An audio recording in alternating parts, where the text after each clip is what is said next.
తెలంగాణ సమగ్ర శిక్ష ఉద్యోగులను వెంటనే పర్మనెంట్ చేయాలని ఉపాధ్యాయ ఎమ్మెల్సీ ఏవిఎన్ రెడ్డి డిమాండ్ చేశారు.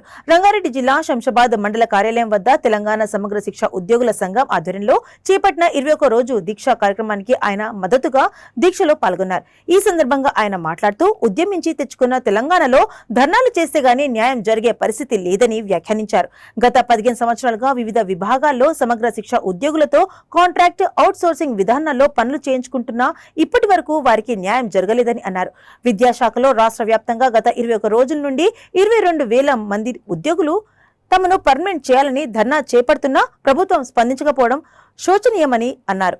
విడతల వారీగా కాంట్రాక్టు ఉద్యోగుల సమస్యల పరిష్కారం చేస్తానని వనపర్తి సభలో ప్రకటించిన సీఎం కేసీఆర్ ఏనాడు ప్రకటించుకున్న పాపాన పోలేదని మండిపడ్డారు. ఈ కార్యక్రమంలో తపస్ ఉపాధ్యాయ సంఘ రాష్ట్ర అధ్యక్షుడు హనుమంతరావు, జిల్లా అధ్యక్షుడు కాశీరావు, టీపీఆర్టీయూ జిల్లా జనరల్ సెక్రటరీ రాజిరెడ్డి, రంగారెడ్డి జిల్లా సమగ్ర శిక్ష ఉద్యోగుల సంఘం అధ్యక్షుడు అజీజ్, జనరల్ సెక్రటరీ సంపత్ తదితరులు పాల్గొన్నారు.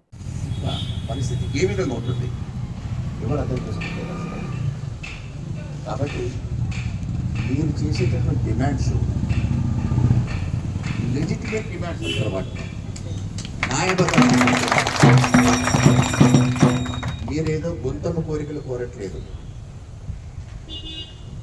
మీ క్వాలిఫికేషన్, మీ nature of job on par with those are the teaching, on par with school assistant. మిగతా వాళ్ళు కూడా అక్కడ ఉన్నటువంటి సిబ్బంది ఉన్నారు, రాటిఫికేషన్ అయిపోయి రెగ్యులైజ్ అయిపోయి కామన్ సర్వీస్ రూల్స్ వచ్చిన వాళ్ళకి ఏదైతే క్వాలిఫికేషన్ ఉంటుందో మిగతావే ఉన్నాయి. ఎన్ని రోజులు ఇది ప్రభుత్వం అప్పుడప్పుడు అంటారు ఏంటంటే శ్రమ దోపిడీ బస్సులో పోవాలన్నా కానీ ఎంత ఖర్చు అవుతుందో దానికి ఎవరు మీట్ అవ్వాలి?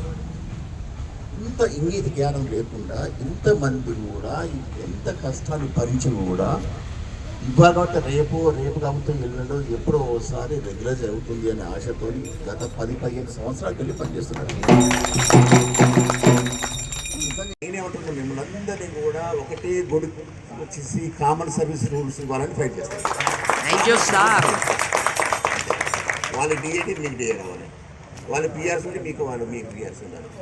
అప్పుడు ఎప్పుడు వస్తుంది అప్పటిది కామర్స్ వర్తింపజేస్తే కదా, అప్పటి వరకు నేను పోరాటాను. వర్షం వస్తుందా? వాళ్ళు మేనిఫెస్టోలో లేనటువంటి విషయాలు కూడా కొత్త తీసుకొని పోతున్నారు,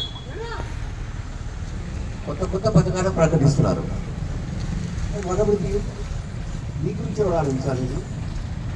మీరు లేకుంటే మండల వ్యవస్థ మొత్తం కూడా నిర్వీర్యం అయిపోతుందన్న సంగతి తెలవాలి. ఎందుకు ఇంత నిర్ణయించారు?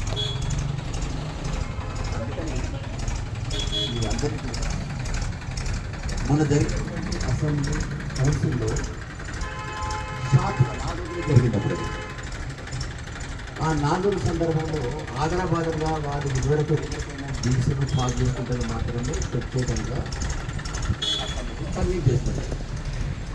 మీకు ఫస్ట్ టైం కౌన్సిలింగ్ అయిన తర్వాత